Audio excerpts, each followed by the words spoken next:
This is CBC Winnipeg News.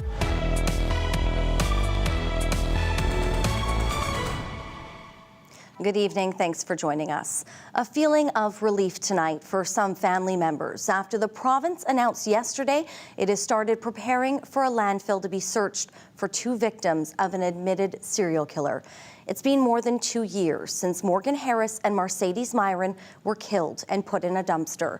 CBC's Josh Crabb reports on how it will happen and how families are preparing.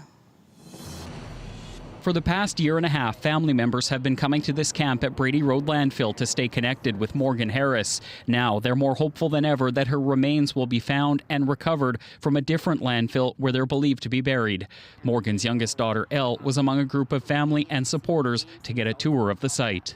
I'm still kind of trying to process it after seeing everything and seeing that construction's being built and the land's being removed from the topsoils and seeing everything actually happening. It's very overwhelming. The province on Tuesday gave environmental approval to allow a search to take place here at Prairie Green Landfill north of Winnipeg.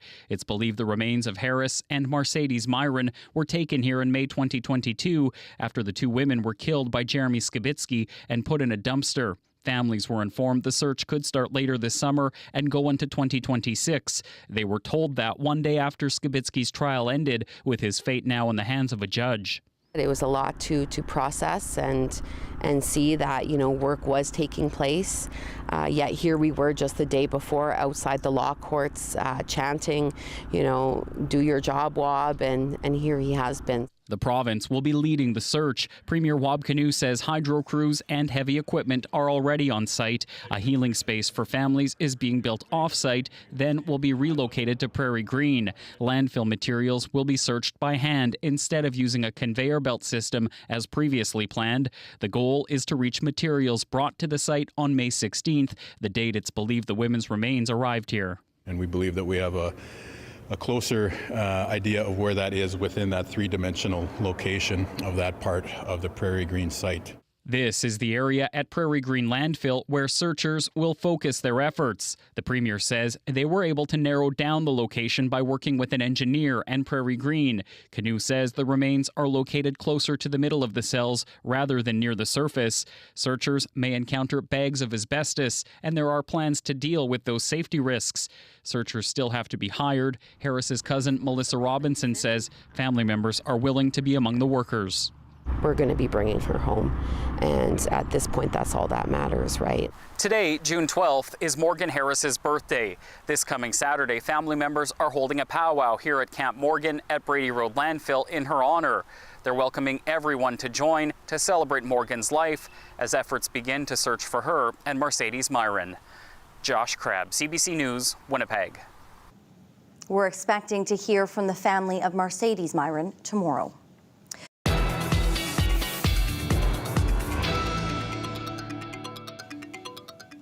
We're going to bring in CBC weather specialist Riley Laychuk right away here. Riley, there is a severe system that you're watching and a tornado that you're tracking here in the province. Give us the latest. Well, lots of watches and warnings to talk about, Brittany, and you can see the colorful map behind me here. Severe thunderstorm watch in place for the Dauphin region, Brandon, as well as the city of Winnipeg, and tornado warnings in place for the Glenborough region into the Spruce Woods Provincial Park, as well as into the Morden-Winkler region. That is partially because of this cell in particular here that went through the Rapid City and Rivers area. This, according to Environment Canada, did produce a tornado as it tracked through the region, moving south of Carberry now toward the Treeherne region. Some very heavy winds with this one, as well as up to baseball-sized hail reported with this particular system. A lot of rain still with this one as well, and also a tornado warning that has now ended, in fact, for this region just south of Morden-Winkler that Environment Canada said had a history of producing a tornado. I'm watching all this for you, and I'll have more coming up a bit later on. All right. Thanks, Riley. You're welcome. A 49-year-old man has died after being stabbed near an elementary school in downtown Winnipeg. Police identified him as Ricky Dwayne Manchese. Police were called just before noon on Tuesday to Kennedy Street. CBC News saw emergency personnel performing CPR on a man lying on a stretcher about a half block from Sister McNamara Elementary School. Manchese was rushed to hospital in critical condition but died. No arrests have been made. A man was shot by Winnipeg police yesterday during the afternoon rush near the intersection of Arlington Street and Notre Dame. Police were called about a man attempting to set fire to a truck. They say the suspect then armed himself with a knife and rock and ran into traffic yelling at people. When police arrived minutes later, they tried using a taser on him. When that didn't work, they shot him. He was taken to hospital in unstable condition and has since been upgraded to stable. The province's police watchdog is investigating. Officers say there will be several witnesses to the shooting. You have a lot of vehicle traffic, a lot of pedestrian traffic, especially now that the weather's nice. That area is frequented by many, many people. And there's many factors that are concerning about this. RCMP say they've recovered the body of 29-year-old Brittany Dawn Story. She was reported missing on June 6th. Friends say she was in a video chat when she told them she hit a tree just west of Whiteshell Provincial Park. However, this week, further information led police to a pond in the area of Molson near Beausejour. Yesterday, an RCMP underwater recovery team pulled a submerged vehicle with her body inside. Police say there was no criminality involved.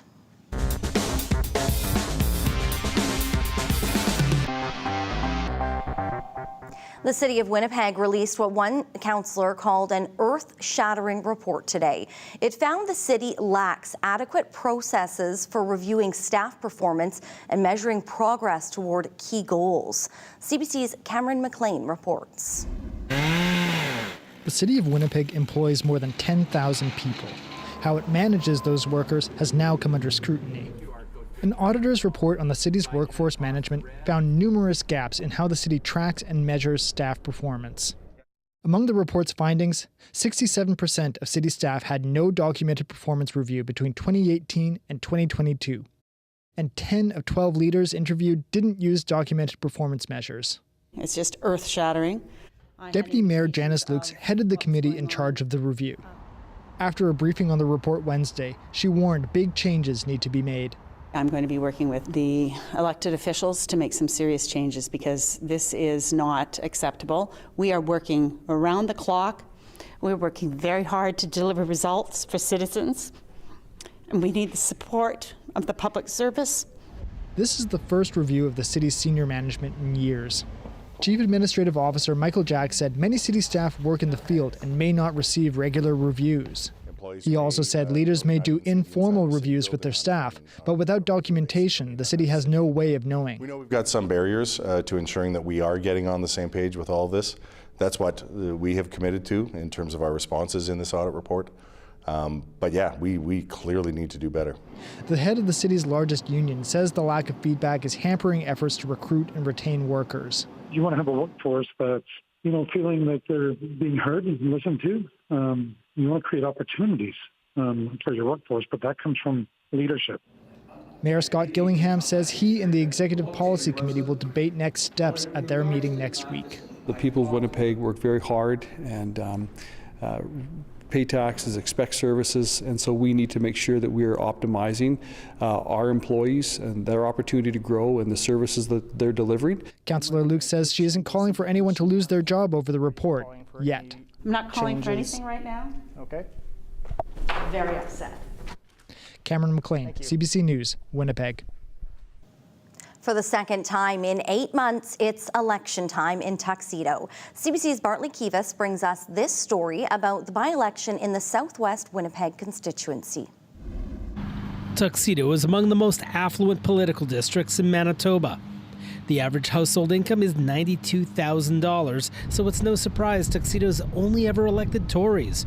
Just two of them, in fact. Gary Philman in the 80s and 90s, and Heather Stephenson from 2000 until her departure from politics earlier this year. The resignation of Heather Stephenson has created a wide-open race here in Tuxedo, a constituency that has only known progressive conservative representation in all 43 years of its existence. The NDP hope that'll change. After coming within 268 votes of knocking off Stephenson on election night in October, they've enlisted hemodialysis nurse Carla Compton in a by-election slated for next week. Compton concedes she won't end up at the cabinet table if she's elected. I can bring my experience from the front lines of healthcare to the government's table, even in the capacity as a backbencher. The candidate who hopes to retain Tuxedo for the Tories is Lawrence Pinsky, a family lawyer. He suggests the 8-month-old NDP government isn't doing anywhere near as good a job as Premier Wabkinew claims.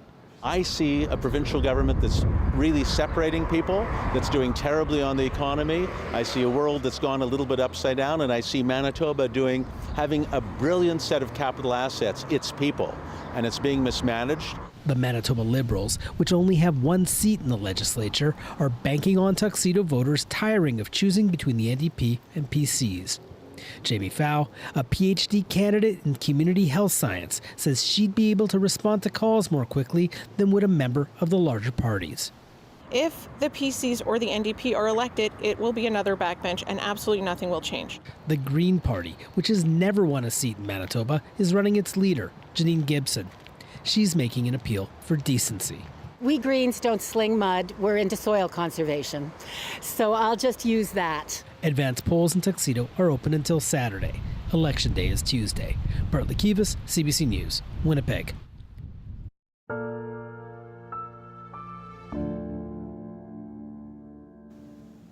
Saturday will mark 1 year since a bus crash on a Manitoba highway left 17 people dead and 8 others injured. In the minutes and hours after that crash, hundreds of people, including first responders and healthcare workers, pulled together to try to save people's lives. Tonight, the CBC's Alana Cole looks at what went into a response unlike any other in the province's history. We didn't know numbers. We didn't have an idea of what was coming. We deal with, again, very critically ill patients every single day, but this volume, this quickly, this sick, was something that I never want to see again. Near Carberry, a bus had collided with a semi. Inside the back of the aircraft is where our medical team sits. Grant Terrian was at Winnipeg Stars Base. This helicopter with a crew of 5 headed to the crash. Then came word they needed more help. Okay, can you hop that off for a sec? By chance, extra staff was on site for training. I told them, get your flight suits on. I think we're going to have to go west and help out. Here's what we know. This was the deadliest bus crash in Manitoba history. 25 people on board. Initially, 10 survived. Many rushed to Brandon's hospital by ambulance. Stars boarded 2 medical planes headed for Brandon's airport, ready to airlift patients to Winnipeg. At Brandon's hospital, Dr. Adrian Fung said they had about 30 minutes to come up with a plan. They divided into trauma teams. Doctors and nurses prepared for the injured. Staff was at the ready for x-rays, lab work, or supply runs. Patients started arriving, their identities unknown. It was a lot of quickly trying to stabilize people and then get ready for the next person to come in case there was another one. 6 patients came, 5 needed to go to Winnipeg. Stars joined teams in hospital to get patients ready for transfer. Saskatchewan crews airlifted people too. In Winnipeg, Health Sciences Centre moved about 28 patients to free up space. 9 of the survivors ended up here. Many needed ICU care or surgery. Dr. Sean Young thinks hundreds helped that day. We were involved in receiving the families as well, and that was definitely one of the most memorable moments that will stick with me for the rest of my life, was having the family members come in and looking for their loved ones and having questions about their loved ones. Sometimes we were able to reassure them that we have them, and sometimes we couldn't. They didn't arrive. We still need to have an emergency response. Behind the scenes, these 2 doctors spent hours helping to coordinate through Manitoba's Virtual Emergency Care and Transfer Resource Service, or VECTORS, launched only a month earlier. We knew at the end of the day that critically injured patients needed to find their way here. They needed to find their way here with some speed. That being said, they also have to survive the journey here. Dr. Rob Grierson says pieces that helped that day will have a legacy in future responses. Things like a single point of contact for information or details on patient lists. there really needs to be sort of one source of truth about the incident. In the end, 2 survivors died in hospital. The crash left 17 people dead. That was a horrific day for Manitobans. There were many lives lost on that day. There were many lives that were changed forever. And many pulled together to respond. A year later, people will come together again. On June 15th in Dauphin, they'll be honoring those on the bus that day. Alana Cole, CBC News, Winnipeg.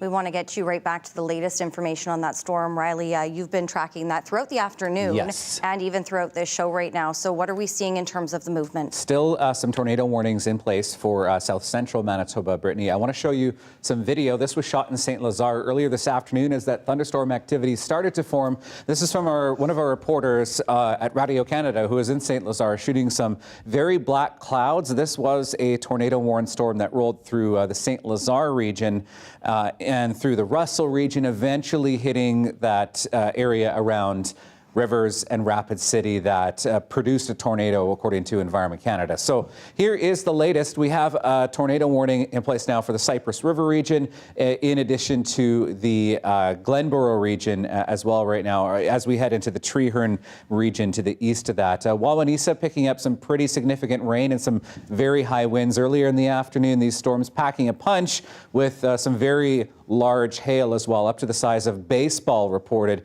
particularly in the Morden and Winkler region. That particular system here that spawned that warning in the Morden-Winkler region has now downgraded as that system kind of works its way southeast toward the Canada-U.S. border. And generally, we are looking at this sort of movement toward the southeast. Can't rule out a few more pop-up thunderstorms through the evening hours here in the Red River Valley and certainly in Winnipeg. Could see some scattered showers into the evening and into the overnight period as well. Starting Thursday morning, mainly sunny skies, a bit of cloud cover still hanging around along with some scattered precipitation north of the city into the Interlake. But we do still keep that risk of some scattered showers throughout the day tomorrow. I'm not talking about a steady rain or anything, worth canceling your plans over, but to just be aware that we could see a few drops of rain throughout the day on your Thursday. Things do clear up for your Friday, mainly sunny skies, and we're looking at temperatures really heating up above seasonal in some cases by the time we reach Friday and into the weekend, when we could see a bit more instability rolling through, albeit a fairly slim chance at this point of some instability as we head through the later part of Saturday. Rainfall accumulations, really a trace to a few millimeters. Some of these numbers here, particularly in Neepawa, Portage La Prairie, taking into account that we could see some more thunderstorm activity rolling through. But generally, with the scattered shower activity, maybe a couple millimeters here and there. And again, very short-lived. Could be raining one moment and, back to sunshine 5 minutes later, that sort of a deal. 21 degrees in Winnipeg right now. Winds have really dropped off throughout the day today, north at 9 right now. So a nice break from those very windy conditions we've seen over the past couple of days. Partly cloudy overnight, 13 degrees. West winds at 10 overnight tonight, or even lighter in some cases as we head into the early morning. I did put that chance of a scattered shower in first thing in the morning for Winnipeg, and a partly cloudy afternoon. Again, a slim chance of a scattered shower, maybe a couple rumbles of thunder, but nothing severe per se. But we'll talk about that a bit later in the show. Friday, a high of 26 degrees. A nice Friday on tap with a slim chance of some scattered showers again Saturday, Brittany, and highs up to 24 for Sunday. All right, Riley, you'll be keeping a check on that, tracking that system for us throughout the rest of the show. Thanks so much. You're welcome. Today, millions of Filipinos around the world are celebrating Philippine Independence Day. On this day, in 1898, the Philippines declared its independence from Spain. Manitoba has the most Filipinos per capita in Canada. So, CBC's Jim Agapito spent time with 3 generations to see what the day means to them. I put my hand here, right? The first few lines. Bayang magiliw, perlas ng silanganan, alab ng puso. What does that mean?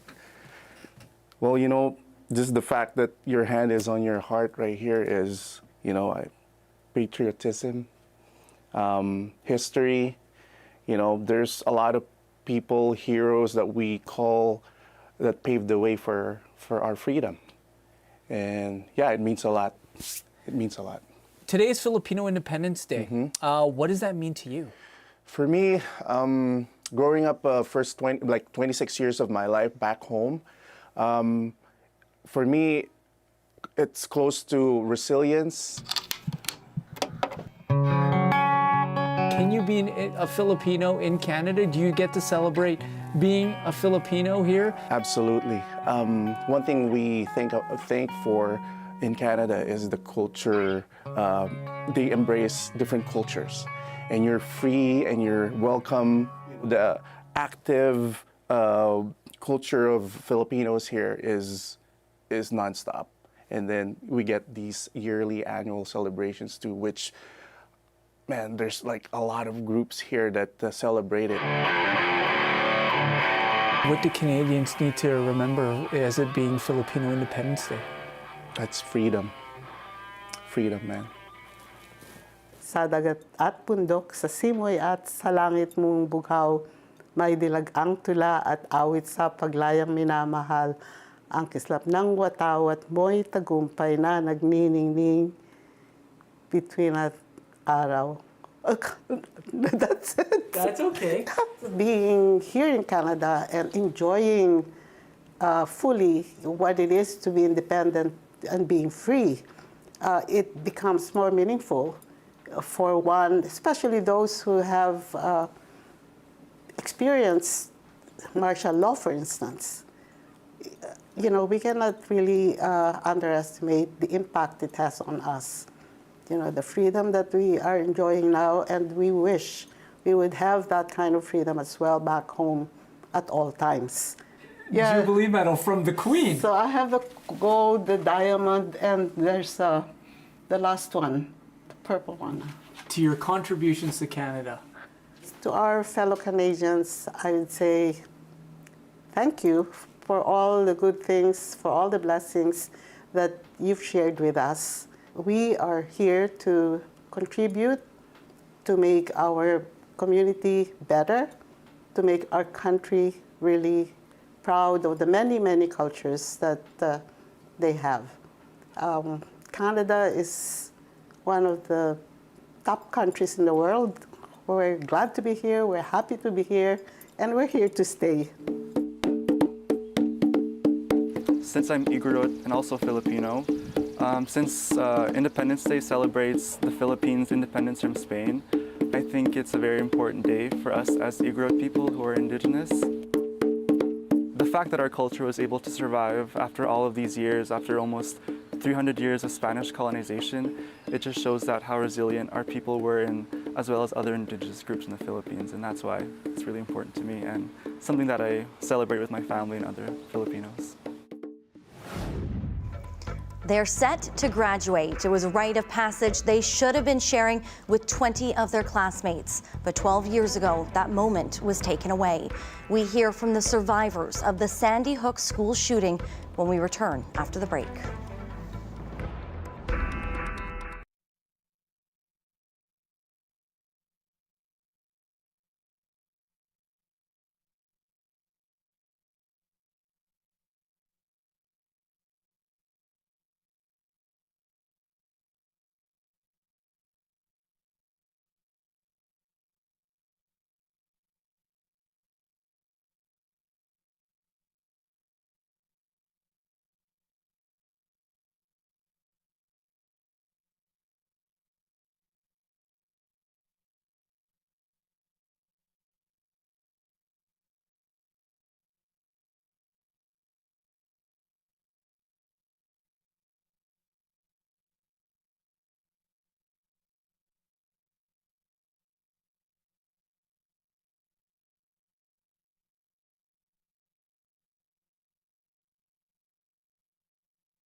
The Prime Minister is headed to Italy today.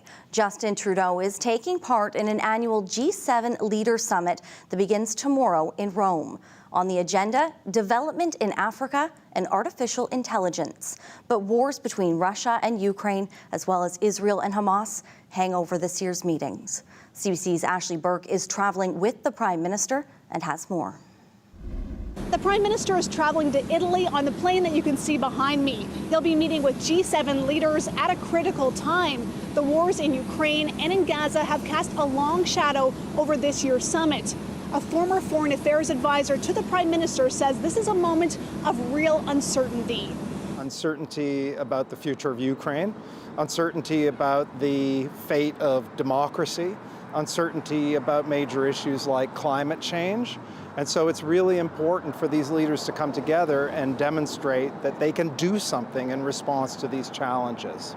A government official said that Canada is involved in a push to try and get G7 leaders to agree to use hundreds of billions of dollars that are sitting in Europe in frozen Russian assets to help Ukraine with its ongoing fight against Russia.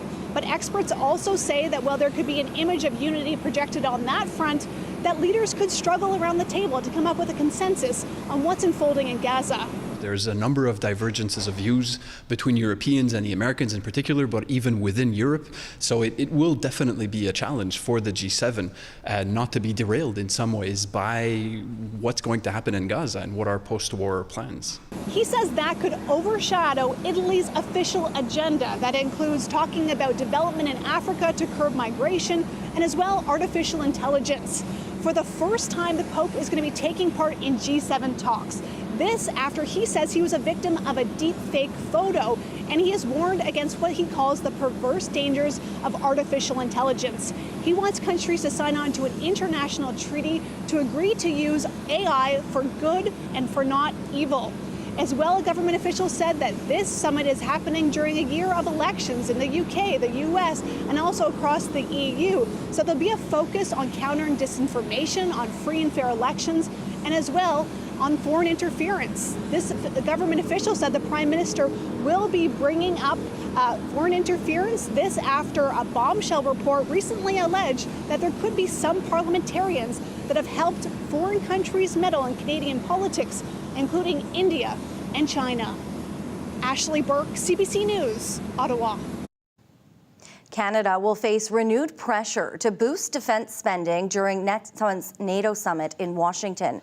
And now one of the country's top business groups warns Canada faces diplomatic isolation if it's not prepared to deliver a concrete plan to raise defense spending to NATO's benchmark target. CBC's Murray Brewster reports from Ottawa. Talk about an uncomfortable moment. Canada spends about 1.4% of its GDP on defense. There are, I think, only 5 countries in NATO's 32 that spend less, including Belgium and Luxembourg. How can Canada be a serious partner to the U.S. in every sense if it's not a serious military power? Well, Matthew, have you read our last defense policy update? Very, very closely, yes, of course. The Liberal government has been getting a lot of that when it comes to defense spending, from allies and now at home. One of the country's leading economic voices, the Business Council of Canada, writing the Prime Minister, warning that the failure to produce a plan to meet NATO's defense spending target of 2% of GDP ahead of next month's summit in Washington will have consequences, including diplomatic isolation in both security and economic partnerships. This is an area where we have been called out. It used to be called out quietly in Washington. Now it's being done very publicly. The calling out included a recent bipartisan letter from U.S. lawmakers demanding Canada meet its pledge to hit the NATO target. And if we can see a path towards 2% that's credible, that will go a long way towards strengthening our defense relationship. Ottawa is investing in defense, saying its latest defense policy will get Canada to 1.76% of GDP by the end of the decade, and that more money is coming once projects are costed and approved. I'm convinced that we can be on a path to 2%. To meet the NATO spending target, however, Ottawa would have to spend about $64 billion a year on defense, double what's planned for this year's budget. Aside from the fiscal aspect of doubling the defense budget, there is deep political skepticism. Defense Minister Bill Blair recently said it's hard to convince Cabinet and Canadians that meeting the pledge is a worthy goal. Murray Brewster, CBC News, Ottawa. Today marks a bittersweet milestone for 60 high school seniors in Newtown, Connecticut. They're survivors of the Sandy Hook Elementary School shooting 12 years ago. Now they're graduating from Newtown High School with mixed emotions. We want to be remembering our friends and we are going to keep them with us, but it's also something that we wish we never had to deal with. Compared to some of our classmates who didn't go to Sandy Hook, our memories of elementary school are weirdly empty, we've blocked out massive parts of it. But it is still graduation and it is still an exciting day, and we're trying to make sure we put, that feeling first. Sandy Hook on December 14th, 2012 was one of the deadliest in U.S. history. It claimed the lives of 6 educators and 20 grade 1 students, including former Winnipegger Anna Marquez Green. The victims were honored at the graduation ceremony. All the surviving students have been advocates against gun violence since the shooting. Still ahead, picking up the pieces. SpaceX sends 2 men in a U-Haul to retrieve space junk from a Saskatchewan farm. Why these fallen cosmic fragments could happen more often over Canada. That story, plus Riley Lachuk is back with your forecast after the break.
You may remember a story in April about a Saskatchewan farmer who got a surprise when he found pieces of space junk on his land. And he wasn't the only one. 5 farmers found 8 pieces of debris in total in the area. They belonged to SpaceX, and it came to collect them yesterday. The CBC's Laura Sharpaletti was there. Are you guys with SpaceX? I'm very sorry, we're not able to speak to journalists. 2 men in a U-Haul. Not exactly a sophisticated recovery mission by the American spacecraft manufacturer SpaceX. They were greeted by the farmer who found their space junk and a horde of media. We are with SpaceX, and I'm afraid we're not allowed to make any statements on behalf of SpaceX. Do you know why it didn't burn up? I'm sorry, I'm not allowed to make any statements. It's on this very property where space and farming collided mere months ago. SpaceX came out all the way to near Ituna, Saskatchewan to pick up 4 pieces of space debris that were supposed to have burned up in the atmosphere. The 2 SpaceX employees repeatedly told reporters they could not answer questions, but they did speak with Barry Sawchuk in a separate room. Well, they're trying to figure out why it's not burning up coming down. And it's like hopefully once in a lifetime thing that they find out why it didn't. This astronomer says the burnt up space trash was the trunk part of a SpaceX Dragon spacecraft. In February, the spacecraft returned to Earth carrying 4 passengers from the International Space Station. She says the fallen space junk will not be an isolated incident. It's going to happen over Canada more often because of the orbits that SpaceX has chosen to use, right? SpaceX dominates the use of orbit right now. They have something like 62% of all satellites are SpaceX. So it's really important for Canadians to know, like the highest density of those Starlink satellites is right above our heads, right here in southern Saskatchewan. Lawler says SpaceX needs to be transparent about how their operations are affecting the atmosphere and how they deal with situations like this one. There's no public admission of this. There's no apology. There's no, right? Like they could have killed people. They could have killed people in Saskatchewan. Those pieces are huge, right? What if it had fallen on Regina? What if it had fallen on Barry Sawchuk's house, right? Like it absolutely would have killed people. SpaceX paid Sawchuk an undisclosed sum for the debris. Now, the farmer says he's ready to move on from the space saga and hit the fields once again. Just get back to work, just keep getting ready for spraying and stuff like that. In the meantime, Sawchuk says all the money he received from SpaceX for the debris will go directly into funding the new Ituna rink. Laura Sharpaletti, CBC News, near Ituna.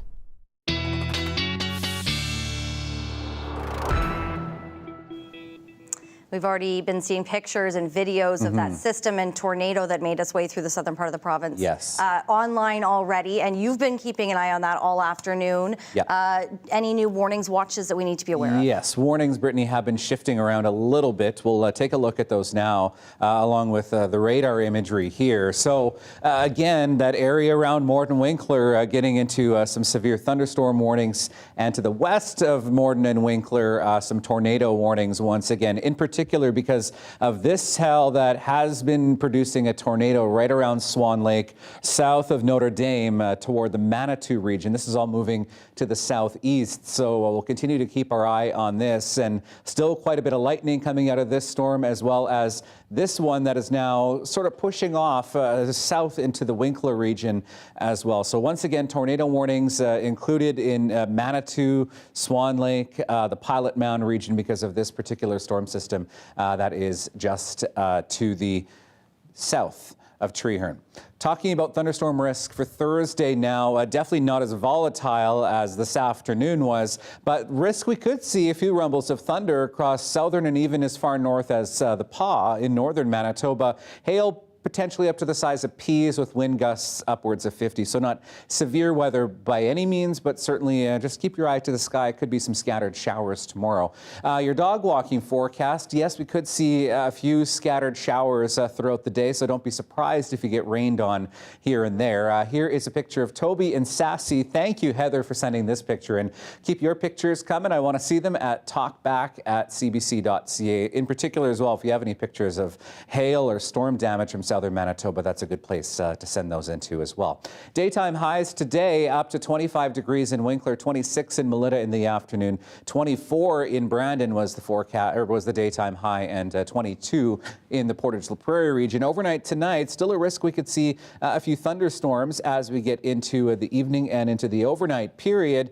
But as we get into the early morning, we'll start to see that tapering off a little bit. +4 overnight in Thompson, -2 in the Churchill region. Looking at your forecast for your Thursday now, maybe a few showers across northern Manitoba. Otherwise, we're looking at generally a mix of sun and cloud as we get through the day. Like I said, though, maybe a scattered shower or even a rumble of thunder as indicated here on Futurecast by the afternoon.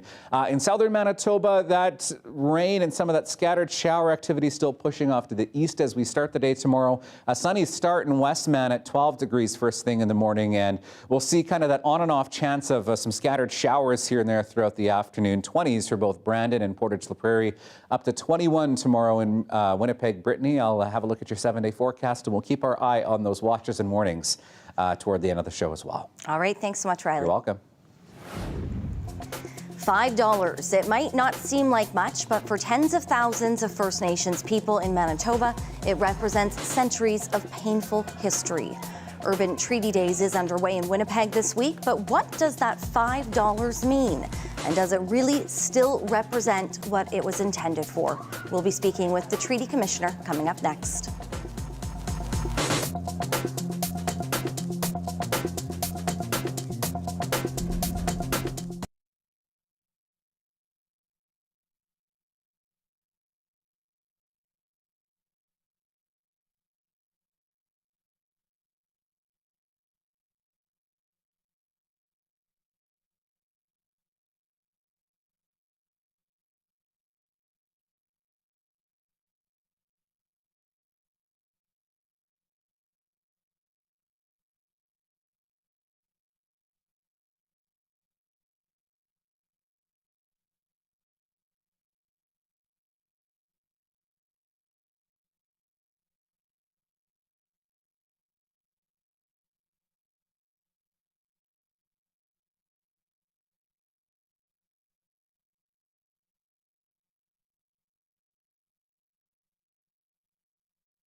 Manitoba Treaty Days is underway this week in Winnipeg. This year it's moved from the Forks to the Convention Centre. Those who belong to a First Nation in Manitoba get $5 payments every year from the federal government, as agreed upon in the historic treaties. Treaty Commissioner Loretta Ross joins me now. Hi, Commissioner.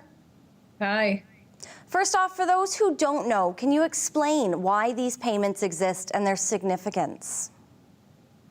Well, the $5 payment is set out as a payment that's to be paid to those that are members of a First Nation, as set out in the written text of the treaty. And the written text of the treaty forms part of the whole treaty relationship.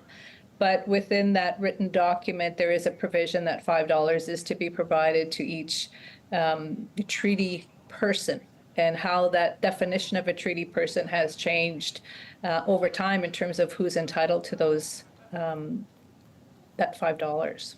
This was something that was set out years ago. So what does that $5 represent, and what did it represent then? Well, the first numbered treaty here in the Prairie provinces is Treaty Number 1. And, you know, in some areas it started off as a $3 payment, and then it went to $5. And in some instances, in one of the communities, it's $6. And there's different understandings as to what that $5 meant. And in some communities, it's an understanding that it's the benevolence of the Queen to show her appreciation for this. Some view this as not a purchase payment, but a rental payment. Others view the $5 that, if we look back at 152 years ago now, 153 years ago since the making of Treaty Number 1, that $5 represented almost the equivalent of a wage, because you certainly could purchase, it had a lot of purchasing power at that point. And the treaty making process was also as a form of sustenance to help First Nations, to assist First Nations as well transitioning, given that their way of life had been deeply impacted by the arrival of newcomers. So it was a form of assistance in terms of transitioning to a new way of life. So some also consider that then, if it was a wage back then, it should be an equivalent of a wage now. Others view it that it should be perhaps indexed, just as you know, $5 could be indexed over the years. So there's a lot of discussion. There's a lot of perspectives with respect to what that $5 means today, just in terms of purchasing power. You touched on that $5 and the purchasing power. We've heard from some people that that amount is an insult now and it needs to be increased. So what do you hear as Commissioner, and where are things going with that? Well, there's a couple of perspectives that I hear on, with respect to the $5. One is certainly that it, in terms of if it was to assist in the transition to a new way of life, it doesn't do that, right? It costs us more than $5 to go and receive this $5. If you talk to some of the elders and knowledge keepers with respect to treaties as well, their understanding of that is that there's two views. One is the symbolic relationship between the Crown and First Nations. The other is that it represents working together in terms of ensuring each party has a way of life, and that the $5 is not just $5, but representative of the larger relationship. So if we were to talk about what each treaty partner needed, that $5 is that form of, I guess, a point of discussion between the parties. So it could grow, it could change over time as between the discussion of it. But a lot of the focus is just on the $5, but the $5 embodies so much more of that treaty relationship. Commissioner Ross, thank you so much for your time.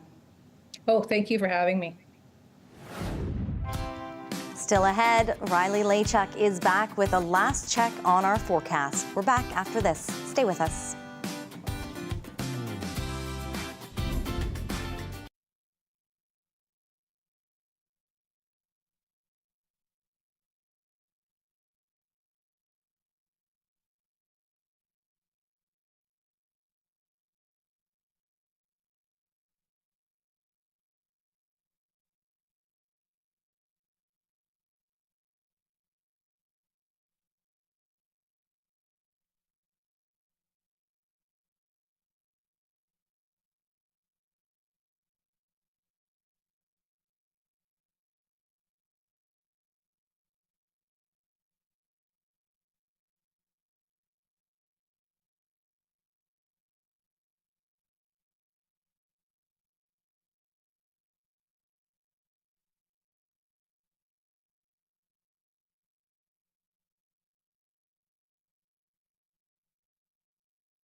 So here's another look at radar and the watches and warnings that we're seeing. Still severe thunderstorm warnings across much of southern Manitoba. Even some new thunderstorm activity popping up in that area between Roblin and Russell crossing into Manitoba. But the area of concern definitely still this particular cell in the Swan Lake region, which according to Environment Canada and some of the images that we have been seeing on social media has produced a tornado in the Swan Lake region. So this particular cell moving to the southeast, expect that to kind of roll into the Morden-Winkler region as we get into the evening hours here.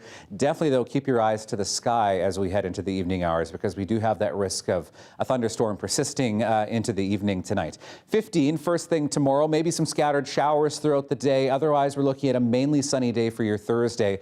Up to 21 in the afternoon, and yes, maybe another rumble of thunder. Nothing of the severe variety, but certainly the risk there of a scattered shower or a thunderstorm tomorrow. 26 for Friday, 25 for Saturday, a slim chance of showers. Could see some more showers rolling through as we get into Tuesday of next week, and a high of 21 for next Wednesday.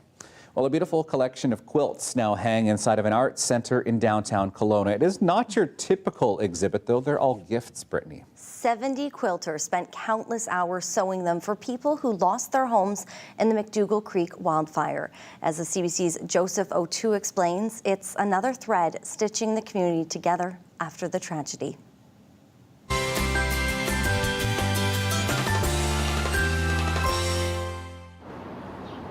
So my name's Linda Hall. I'm a member of the Orchard Valley Quilters Guild. And I'm here to show you some of the beautiful quilts that were made for the Wilson Landing firefighters and other people who lost their homes in the McDougall Creek fire.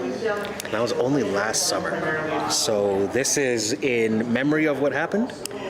It is an anniversary as we come up to the anniversary of the fire. It is also because it takes a long time to make a quilt. How long are we talking? Well, we started these in August, and we're just bringing them to display now in June. And we try to make them bright and beautiful because we want them to remember the happy times in the community and move on to happy times. That's straight. My name is Frank McKenzie. I'm a lieutenant with Wilson's Landing Station 42. Okay, I got this, you come down. Okay, thanks. They've done wonders for us since the fire. We didn't have an association before that, and they started one up right away, and it's a good thing to have. It's great for the community, and it's great for the firefighters too. What's the feeling from the crew knowing that people care about them in this way? It makes a big difference. Really good, the other side. Especially for the ones who lost everything. Anything they get now is greatly appreciated. Yeah. What is it like now? You know, we're a few weeks away from the start of summer. The crew's preparing for, I mean, this weekend we might be in the 30s. So we're just starting that first trend of heat. It is. We spent the entire month of May just practicing for wildfires. That's our main focus usually in going into this season. And we are better prepared this year than we were last year. We will do the best we can with what we have. Those are just beautiful, Those and I love lovely. the community helping the community through Yes. these troubling times. Especially to get a gift like a blanket. Absolutely. It's very nice. Well, if it's safe to do so and you have pictures or videos of that storm as it makes its way through, please email that here to us at CBC. Yes, we'd love to see your pics at talkback@cbc.ca. That's our email address, all one word. And yes, again, only if it's safe to do so. Have a wonderful night. See ya.